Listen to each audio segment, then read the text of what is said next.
Okay, let's go. So we're starting this beautiful, beautiful journey. It's a beautiful journey. I want to teach you something very important now. There's something called beautiful Torah.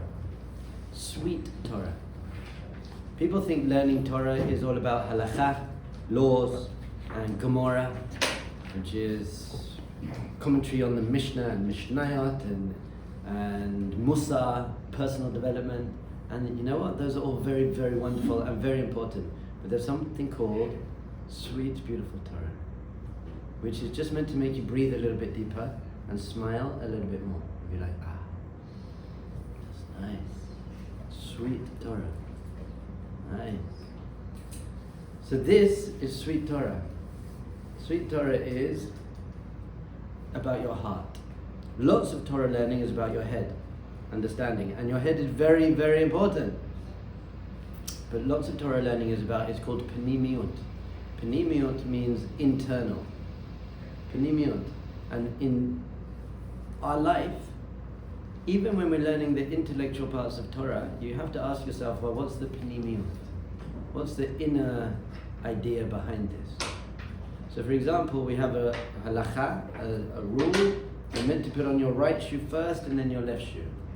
So you could learn that and you could be a very good Jew and you could always put on your right shoe first and your left shoe, and you always do it. And even do it joyfully. Say, look, I'm doing what I'm meant to be doing. But if you don't understand why, then you don't have the panimiyut. You don't have the inner, you don't have the soul. It's like a body without the soul. Right represents chesed, which means loving kindness. So when you put on your right shoe first, you're saying, I want to live with loving kindness. I want to walk through life with my right foot first, loving kindness all the time. I want to react to other people's insults to me with loving kindness. When I walk into my house at the end of the day, I stop outside the front door, open the door, and I walk into my house with my right foot first, because I want to bring loving kindness into my house. When I put my shirt on, I put my right arm in first. Not because I'm some OCD weird, but because I'm living a life of panimiyut. You have to know this word. Part of what we're doing together is building a vocabulary for you. So your vocabulary for today, we'll have a few probably, but is panimiyut. Inner Torah, deeper ideas. What's the panimiyut behind this? Every time you have a Gemara class or a Halacha class or any, ask your teacher at one point, tell me, what's the panimiyus? What's the panimiyus? What's it really saying? What's the heart and soul? Because very often we learn what, where, when, who. When you learn Halacha, what do you have to do? Who has to do it? Where do they have to do it? When do they have to do it? But we're not asking, well, why is that? Why are we lighting the Chanukiah? Why are we eating matzah? Why? So that's what we want to know, and that's where you can get the depth and the sweetness. And anyone who's in yeshiva, hopefully, you're looking for something a bit more. I'm looking for something. Now, unfortunately, on the surface level, Judaism can seem to lack that. That's why lots of spiritually seeking Jews go to the East and go to Buddhism and those traditions that seem to be more spiritual, more connected. But the truth is we have an immense, infinitely deep, beautiful, shining, sweet ocean of inner ideas behind everything we do. By the way, there's not one meaningless ritual. Nothing we do in Judaism is just, well, that's what we do. Tradition! No. Yes, it is a tradition, but we're not doing it just because it's a tradition. That movie really, like, why do you do everything you do? I have no idea. It's tradition, not Jewish idea. Jewish idea is because there's depth behind everything we do. Yes? How do you spell that word in Hebrew? In Hebrew, Pei, Nun, Yud, Mem, Yud, Vav, Taf. Thanks. Panimiyut. Beautiful word. Panimiyut. By the way, what's the word for your face in Hebrew? Panim. The word for face is panim, which is the same root as the word panimiyut, because you want your face and how you appear to the world to be in line with your inner world. Some people, you can be very fake.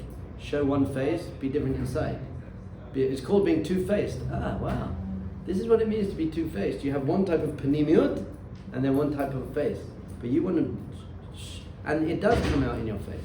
Your emotions are shown on your face, although you can cover them up. But we want your inner world and your outer world to be in line with each other.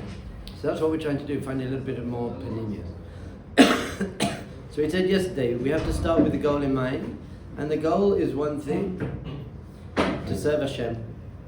To serve Hashem, and we said yesterday, the beautiful idea about serving Hashem, number one is, it's not all about me. I'm living for something more than myself, a higher ideal, although I'm very important to invest in first. But secondly, because you're going to serve someone, so you can serve your own ego, you can serve society, or you can serve Hashem, who is your highest self, who is your ultimate spiritual guide. And then you're going to get where you want to go. It's good for you to serve Hashem. And this, you'll see all over Judaism, it says, Hashem Elokeinu ve'Elokei Abraham Yitzhak v'Yaakov.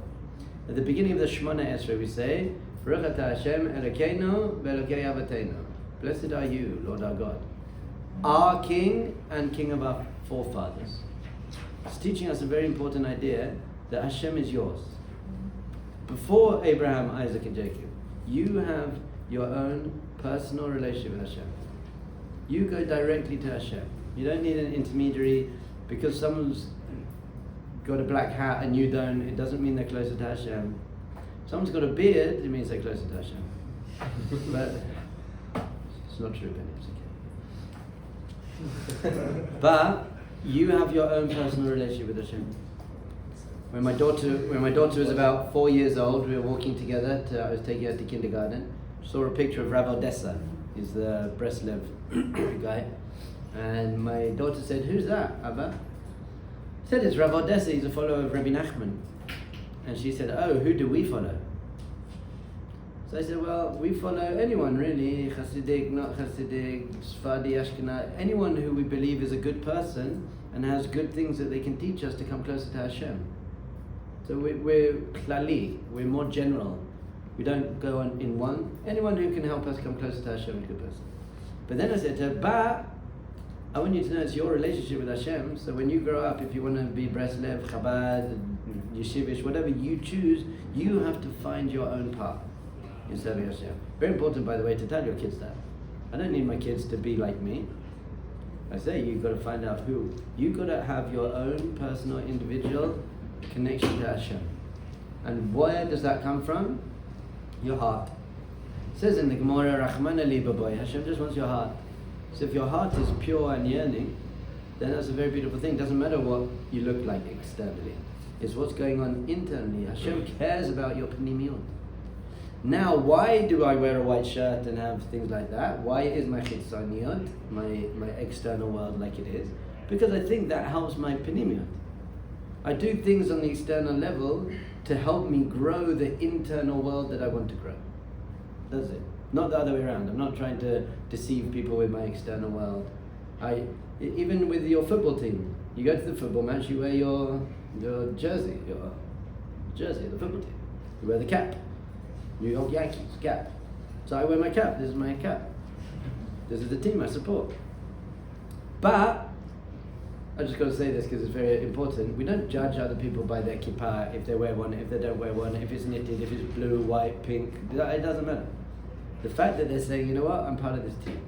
It's what goes on inside, but often your external world helps build your internal world. Even in a more deep way, if you want to become a kinder person, our sages tell us, start acting kinder. And that changes your internal world. If you want to be more generous, you find it difficult to give tzedakah, you find it difficult to give charity, force yourself at first. Just start giving. Start smiling. If you're not a generally smiley person, fake it till you awake it. People say fake it till you make it. I say fake it till you awake it, because your panimiyut, your inner world, does want to give charity and smile at people.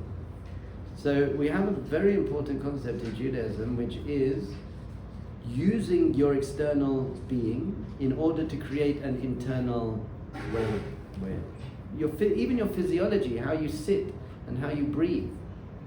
If someone's really suffering from depression, anxiety, if they sit up straight and breathe very deeply and maybe do some stretching, their external way they're carrying themselves changes their internal world. Your physiology, the way you sit and the way you breathe, has an immense impact on how you're thinking and how you're feeling. Yeah. So, if I'm understanding that correctly, like, if you, let's say, like, you want to be someone who, like, feels connected to, like, let's say, giving tzedakah. You want to, like, really feel generous. You're saying, like, if you repeatedly, like, give tzedakah, start like, training eventually yourself. that'll, like, Correct. like, lead into... Because you're overcoming maybe a natural blockage, and after a while you're like, hold on, look how many people's lives I'm affecting, and you know what, I didn't need it. What's more important, another bottle of beer, or giving someone some food so that he can feed his family? So you can train your internal world through your external world, but you can do that other way as well. Your internal world should be expressed in the external world. So we always say Elokeinu, Elokei Abraham, Elokei Yitzhak, Elokei Yaakov, because it's ours. Forget the tradition. Don't forget the tradition. It's very important. But it's not only about that. In fact, it's more importantly about you now, today, your own personal relationship with Hashem, where you are. Never be fake with Hashem. If you do something wrong, there's no point trying to pretend to Hashem, blame other people. Take responsibility. Take responsibility, but be honest and real with Hashem. That's what Hashem wants. If my kids do something wrong and they lie about it, they're going to be in more trouble.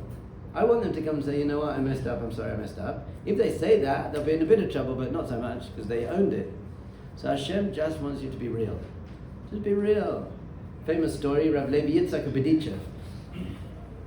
I was born on his yahrzeit, one of my favorite Hasidic masters. He gave this analogy just before Rosh Hashanah Yom Kippur. It says the king was going to visit everyone in the villages. And everyone's very excited to see the king. And the king said, I'm going to give people what they need. Whatever you need, I'm just in a good mood, I want to give you whatever you need. So there's a very, very, very poor man in the village. And he was a bit embarrassed. The king's coming to my house, it's so dirty and disgusting. So he sold his only cow. And he said, he got lots of money now. No, he got some money, he did up his house a bit. And then he sold other stuff and he got nice food. And then he promised people, I'll work for you for 3 weeks. If you lend me this money, he got a red card. Basically, he made his house look unbelievable for the king. The king's going around the village, comes to everyone's house, comes to this poor man's house, who looks very rich now, walks down the red carpet, has this amazing meal. The guy's wearing amazing clothes. And then the king starts walking out, and the poor man says to him, King, all due respect, you said that, you'd give us everything we need, and I'm very poor, I don't have money. And the king looks around and says, what do you mean? You've got the best house in the village. And he says this is an analogy that when you face the king who loves you, you don't have to pretend to be something you're not. Don't pretend to be a tzaddik. Oh, Hashem, I'm perfect. He doesn't need that. Say, this is me, this is who I am. I've got these issues, I've got these problems. And then Hashem says, great, now we have a relationship, now we can work on that. So Hashem wants you. Hashem loves you, how you are right now. Elokeinu. However, we also have Elokei Avotenu. But Hashem, don't forget, Abraham was my grandfather. So let's say you're some scruffy little whatever. You're in college and you keep getting kicked out and whatever. It's not a good scene. And you get sent to the principal's office. Now, principal sits down and said, you did this and did this.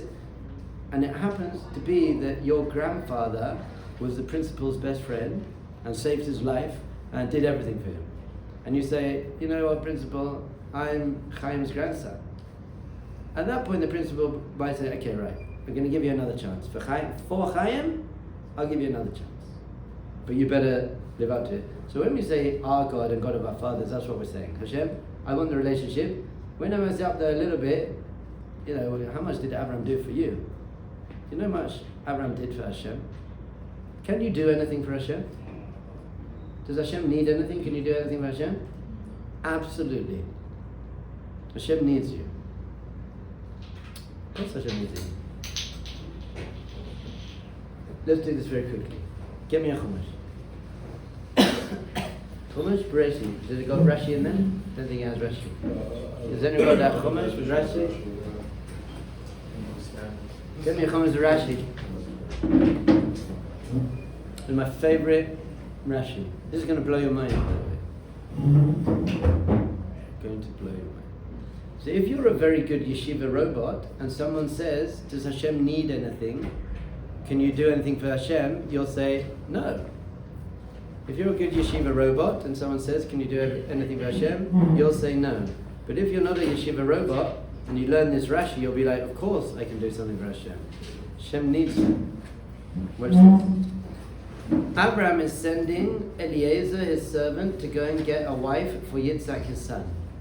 And he says to him in Genesis chapter 24, verse 3. ואשביעך בהשם אלוקי השמיים ואלוקי הארץ אשר לא תיקח אישה לבני מבנות הכנעני. You swear to me, Abraham saying to Eliezer, you swear to me by the God of the heavens and the God of the earth that you will not take for me, for my son, a Canaanite woman. 4 lines later, verse 7, it says this. Abraham's still talking. Hashem Elokei Hashamayim asher lekachani mibeit aviv. God, the God of the heavens, who took me from my father's house. Something strange. In verse 3, it says, God, the God of the heavens and the God of the earth. In verse 7, it says, God, the God of the heavens. It doesn't say God of the earth. Rashi freaks out.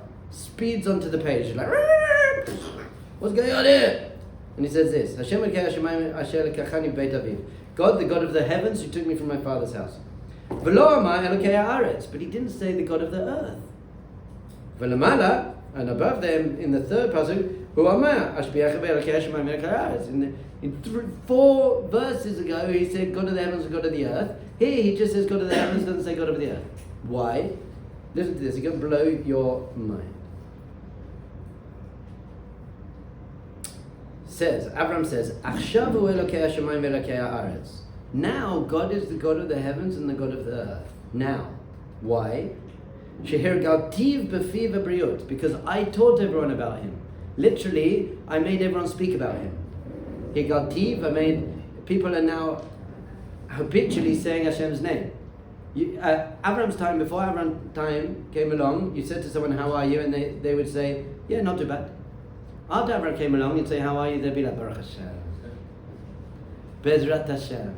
Baruch Hashem, Bezrat. Because I taught them about God. Now watch this. Because I taught everyone about God, God is now the God of the heavens and God of the earth. You're not going to believe this. I couldn't say this. Rashi can say this. Aval.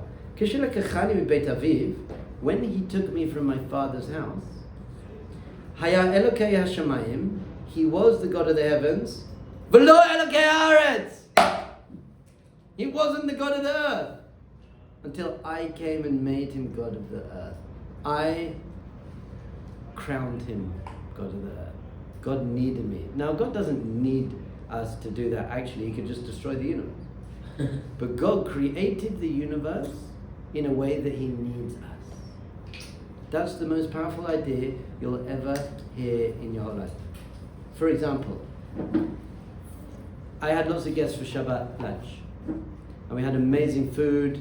We had meat stew, and beautiful kugel, and amazing salad. So at the end of the meal, I said, before we bench, we say the blessing after the meals. Before we thank Hashem, I just want to thank my wife, because Hashem couldn't have done this without her. And everyone's like, huh? What do you mean? Hashem doesn't make cholent and kugel. Now, could Hashem make cholent and kugel? Yes. But Hashem has set up the universe where he doesn't. He doesn't. He needs me to make a nice Shabbos meal. So he doesn't need to need me, ultimately, but he created the world where he does need me now. This is Rashi, by the way. And if I was saying this, you could get really upset with me and call me a kafir. But this is Rashi. You can't mess with Rashi. Very, very important idea to understand. Hashem doesn't make bread. Hashem makes wheat. We make bread. Could Hashem make bread? Of course he could. He created our universe. Does he make bread? No. Does he want us to make bread? Yes. So God has created a universe in which we are a partner with God. It's much higher level. Turnus Rufus, the Roman general, said to Rabbi Akiva, what's better, the work of God or the work of man? What's better, the work of God or the work of man? He didn't like circumcision. He's like, God made you with a body, you're going to start cutting it up? So what is better, the work of God or the work of man? Work of God. Work of man. So it doesn't say the work of Rabbi Akiva said to Turnus Rufus, what would you rather eat, wheat or bread? Rabbi, what is the prayer we make on bread? What does that I'm mean? just going to finish the idea, watch. But What? So Rabbi Akiva said to Turnus Rufus, what would you rather eat, wheat or bread? What would you rather eat, wheat or bread? bread. Good. Wheat is the work of God. Bread is the work of partnership between God and man. Well, bread is the work of partnership between God and man. So Rabbi Akiva is teaching Turnus Rufus and Yosef that God on his own isn't the ultimate level. The ultimate level, the highest level, is the partnership between God and man. That's the highest you can get. That's what's beautiful. That's why the Kabbalistic masters say the two most holy festivals are Hanukkah and Purim, the rabbinic festivals. Why? Because that's a partnership. That's why out of the 7 liquids, blood, milk, water, dew, honey, olive oil and wine, olive oil and wine are the holiest liquids because those are the ones that humans make. So it's a partnership. So God needed Abraham to make God the king of the universe. So when we make a bracha, Baruch atah Hashem, Elokeinu melech haolam hamoitzi lechem min haaretz, that's a weird bracha because God doesn't take bread out of the ground. But before God- man damned the world and took us out of the state of Eden, it says that the bread actually came from the ground. It was only once man sort of took us out from Eden and damned the world. We now had to put in toil into making bread from wheat. Good. But before bread came from the ground, that's how God made it initially. Beautiful, but not anymore. Yeah, Not after the first. After man damned the world. Not after 6 hours. But from 6 hours onwards, for the last 5,784 years, we have this partnership, us and God. It's cool. By the way, we say Hamatzi lechem min haaretz now, because we say that even everything that man's doing, your intelligence, your everything comes from God anyway. So God's involved in every part of it. But You said that the right side is more, it's more holy because it's got like. I love. said right side is love, left side is gevura. You also need boundaries and balance. You need both sides. So what do they say about left-handed versus right-handed people? Come on, a different class. I'm left-handed. Baruch Hashem. So there's my son.